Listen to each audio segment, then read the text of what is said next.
Sejam bem-vindos ao Em Debates do Instituto Recupera Brasil.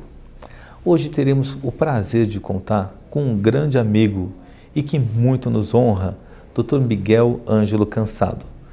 Dr. Cansado foi graduado em Direito pela Universidade Federal de Goiás em 1986, especialista em Direito Agrário, presidente da OAB Goiás do biênio 2004-2006 e 2007-2009, conselheiro da seccional da OAB Goiás e no biênio 95-97, 98-2000, 2001-2003, diretor da Escola Superior da Advocacia de Goiás em 98 a 2000 e 2001 a 2003, inclusive escola essa que ele foi responsável por sua implantação, membro da Comissão de Seleção e das Sociedades de Advogados da OAB de Goiás de 98 a 2000, presidente do Instituto Brasileiro de Direito de Família de Goiás, o IBDF, de novembro de 2003 a outubro de 2007, presidente do Centro Acadêmico 11 de maio de 83 a 84 e, desde 2015,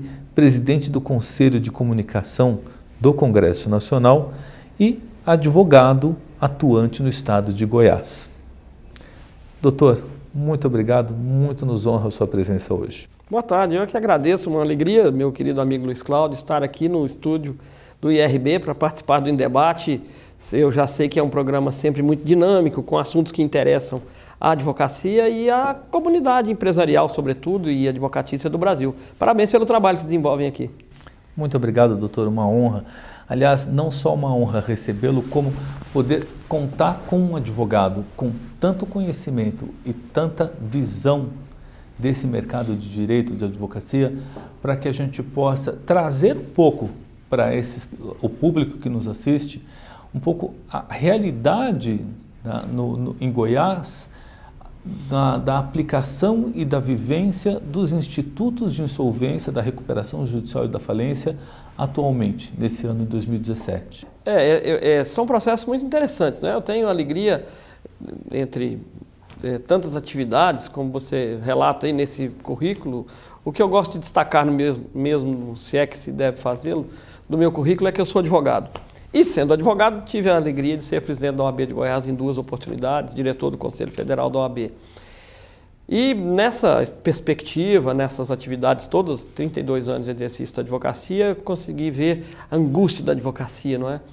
E entre tantas experiências, eu vivi um dos processos de falência mais conturbados e maiores da história do judiciário brasileiro, que trouxe agregou muito para a cultura do processo judicial, processo falimentar no Brasil, que é o da Encol. Quando eu lá estive gerenciando, participando do departamento jurídico da massa falida da Encol, eu me lembro entre 1999 e 2000, meados de 2000, segundo semestre de 2002, nós tínhamos lá algo em torno de 10 mil processos em andamento, vinculados à massa falida. Isso agregou para a gente muita experiência, como eu acho que trouxe para o judiciário brasileiro. Eu penso que tenha sido, na área de construção, a primeira grande falência, concordata, à época, e depois falência que tivemos no Brasil. E desde então eu vejo a angústia da advocacia, a ansiedade dos credores, não é? Dos condôminos da Encol, eu via muito aquela ansiedade, aquela angústia dos adquirentes de unidades individuais da Encol que não puderam ver as suas unidades construídas. Isso foi um móvel, inclusive, para a mudança da lei, né, com a criação de institutos jurídicos específicos, com alienação, com a garantia que se dá hoje em relação aos imóveis. Isso é saudável. Uma visão assim, o processo da Encol trouxe um conhecimento, uma visão inovadora na época do que acontece do outro lado, junto ao compromissário comprador, ao mutuário, o impacto social que isso causa, que se criou até uma mudança na legislação com relação a construtoras e suas SPS. É isso, doutor? É exatamente isso. E eu vivi uma dicotomia interessante nesta época, como disse, entre 1999 e 2002, Como advogado da massa falida, eu tinha que defender a massa falida no sentido de que aquele patrimônio, aqueles eram, se não me trai a memória, algo em torno de 750 obras paralisadas, iniciadas e paralisadas. Algumas na fase absolutamente inicial, ainda de terraplenagem, de movimentação de terra nos canteiros de obra, outras obras quase concluídas já, enfim. A Icol tinha nessa época 30 mil empregados. Mas eu vi ali a discussão se aqueles bens deviam ser apreendidos em benefício da massa ou se entregue aos adquirentes, não é? Eu tinha que defender a postura da massa falida, porque afinal de contas eu era contratado para defender os interesses da massa. Mas felizmente prevaleceu o interesse dos adquirentes, o que trouxe então essa nova dinâmica. Hoje os imóveis ficam afetados àquele empreendimento, de modo que se acontecer, e tem acontecido com construtoras, a situação de quebra, como aconteceu com a Icol, o imóvel não se cogita mais, como defendíamos e estudávamos e pensávamos na época, que ele pudesse ser arrecadado pela massa. Não, ele é afetado àquela obra especificamente. Essa foi uma mudança importante, não é? E hoje nós vivemos a realidade da recuperação judicial, ainda sendo amadurecida, apesar dos 12 anos de vigência da Lei 11.101. Como é que o senhor enxerga a aplicação da 11.101, especialmente da recuperação judicial, no estado de Goiás? Com a mesma angústia, com as mesmas dúvidas, cada estado com as suas vicissitudes, cada judiciário com a sua dimensão e com as suas vicissitudes, mas é preciso pensar a lei sobre alguns aspectos, não é? Fundamentalmente, se olhar no que se refere aos devedores, a lei traz algumas amarras que protegem. Primeiro, ficando fora a fazenda pública, as fazendas públicas em geral. E depois, os credores financeiros, nas hipóteses de alienação fiduciária, né? Nas hipóteses fixadas no artigo 49, parágrafo 3º. Penso que essas duas exceções, ficando fora credores financeiros, os bancos, e ficando fora a fazenda, inviabiliza a possibilidade de recuperação, contradizendo todo o princípio fundamental da lei de recuperação, que é o princípio da preservação, não é? Isto é algo que precisa ainda ser melhor avaliado, melhor analisado pelo STJ. As questões estão chegando agora, como disse, a lei ainda passa, jovem ainda, 12 anos de vigência, nós sabemos que precisa mais tempo, embora já esteja sendo objeto de uma discussão ampla, não é? No âmbito do Ministério da Fazenda para a sua revisão. Mas esses dois aspectos inviabilizam muitos processos de recuperação judicial. Não só o processo, evidente, mas a recuperação efetiva da sociedade empresária, que deve ser o mote fundamental, não é? Como um caso emblemático de discussões em Goiás, qual que o senhor nomearia? Eu penso que tivemos vários, né? Eu próprio acompanho um caso importante lá, uma construtora grande, que o senhor conhece, em Geforte. É um caso significativo, essa construtora chegou a ter 6 mil empregados e passa por dificuldades financeiras. Há outros casos, empresas na área de transporte, na área de agronegócio, né? Eu não advogo diretamente, mas acompanho, inclusive por interesse acadêmico, na área de agronegócio, de cana-de-açúcar, algumas recuperações importantes em Goiás na área de produção de cana-de-açúcar, não é? de etanol. São casos emblemáticos, eu diria, não é? Que chamam muito a atenção pela dimensão, não só a dimensão econômica, mas pela quantidade de pessoas envolvidas, direta, né, e indiretamente, porque o processo de recuperação judicial, ficando nele, né, ainda antes, tentando evitar o andar de cima, que eu não sei nem se é andar de cima ou se é andar de baixo, que é a falência, né, ou o próximo passo, há quem diga que a recuperação judicial tenha se transformado no Brasil numa sala de espera, né, da falência, porque muito baixo índice de efetiva recuperação, segundo a Serasa Experian, algo em torno, o senhor sabe disso muito mais do que eu, e os telespectadores nossos também, algo em torno de 2,5% a 3%, efetivamente chegam ao contexto de efetiva recuperação.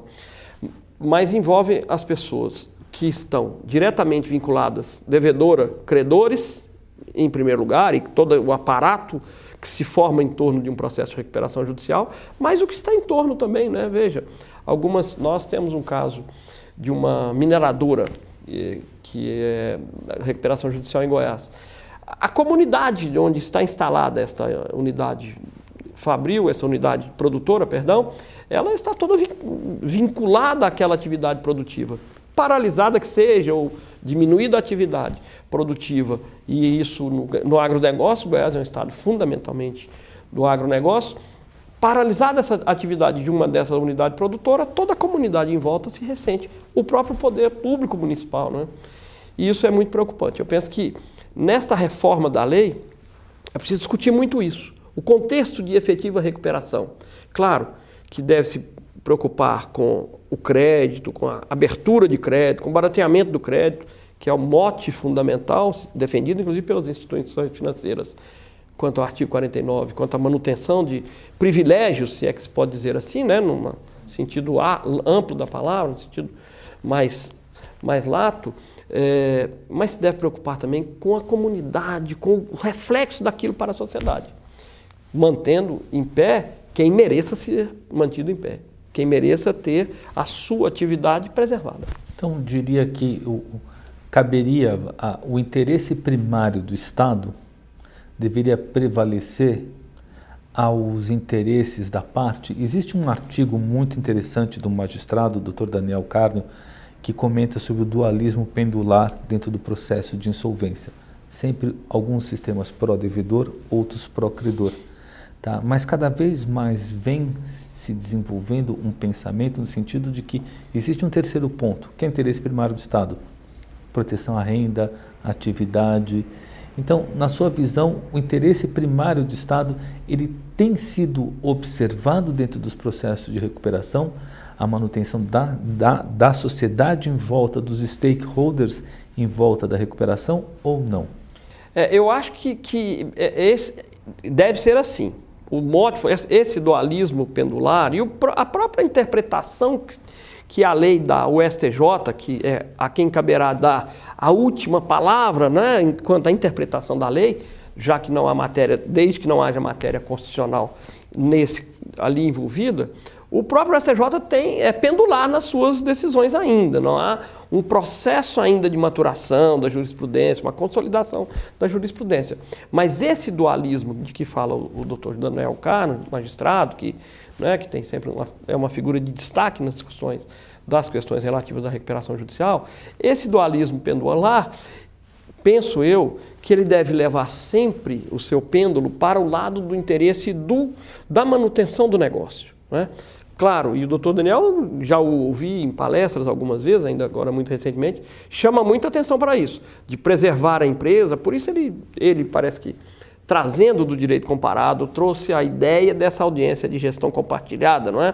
De gestão democrática ou compartilhada, como queira, mas exatamente para sentir se a empresa tem efetivamente condições de ser mantida e preservada, até aquela verificação prévia que ele idealizou também, que também trazendo um pouco isso do direito comparado.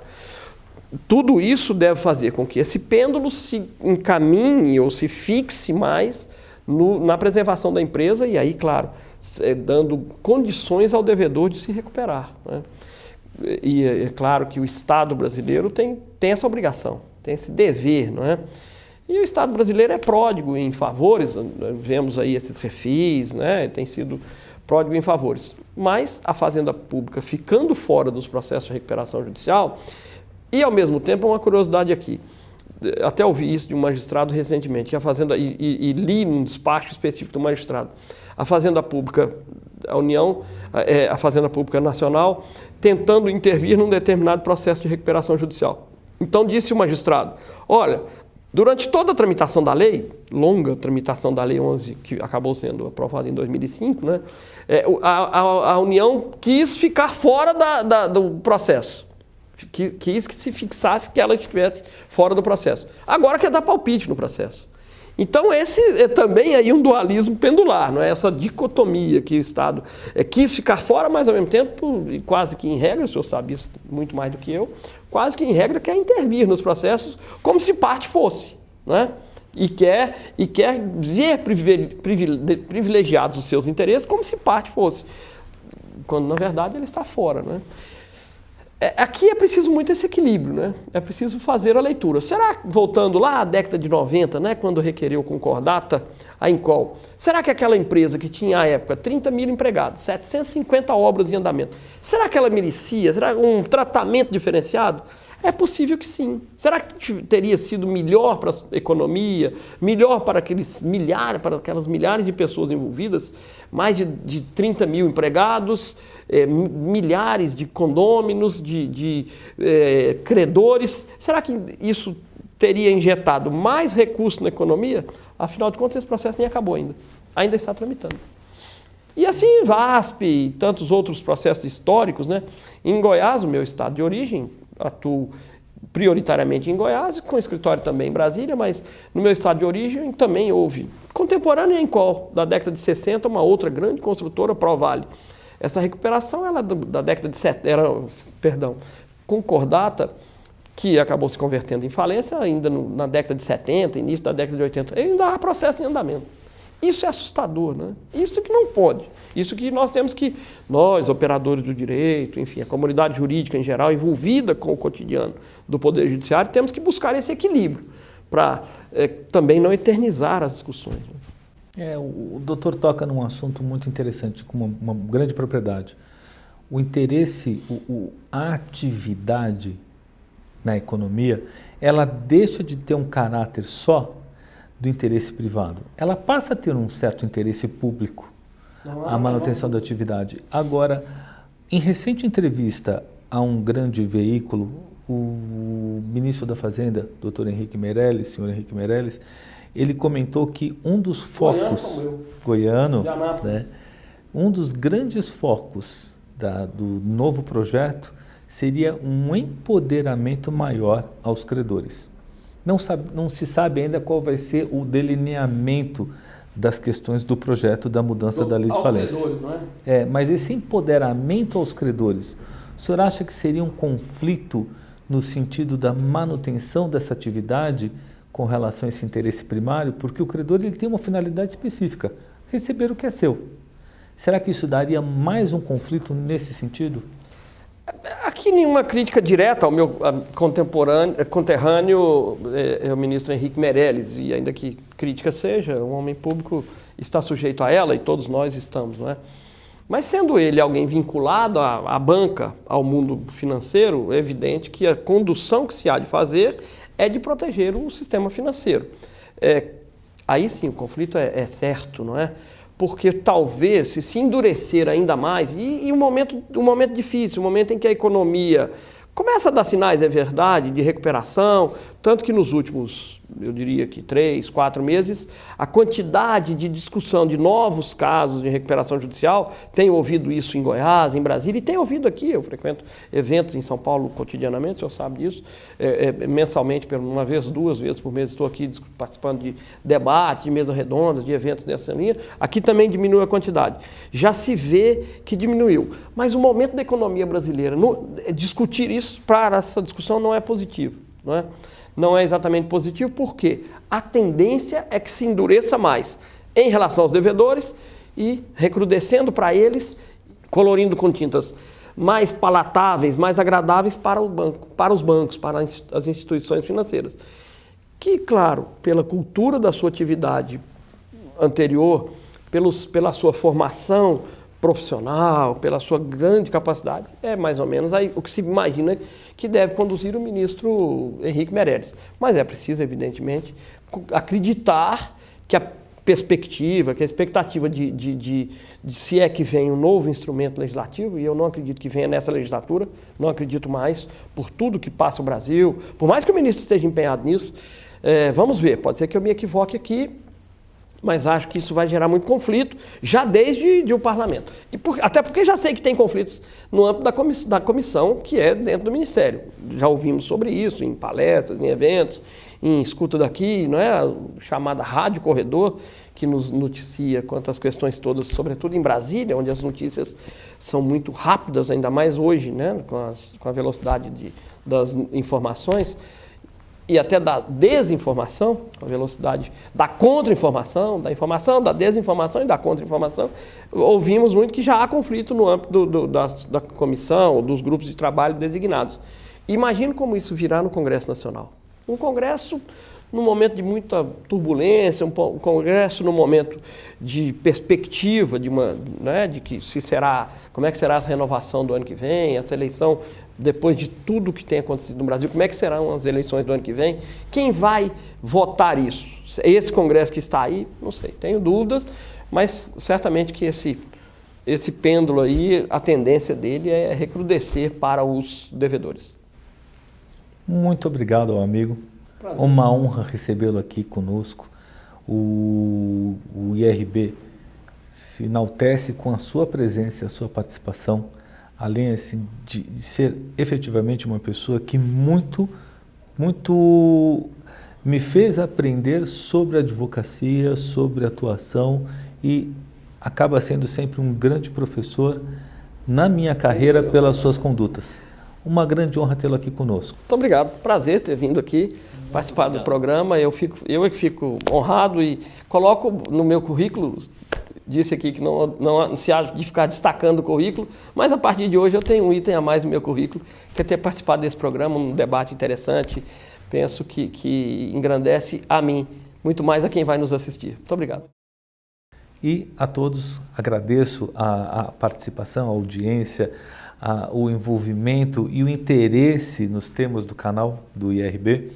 E não se esqueça, curtiu? Compartilha. Quanto maior for o número de pessoas, ou quanto mais nós pudermos lançar essas mensagens, mais estaremos discutindo e debatendo temas importantes. Né? E, por favor, fiquem sempre à vontade para mandar sugestões através do site de temas que poderiam ser debatidos nos próximos programas. Muito obrigado e até a próxima.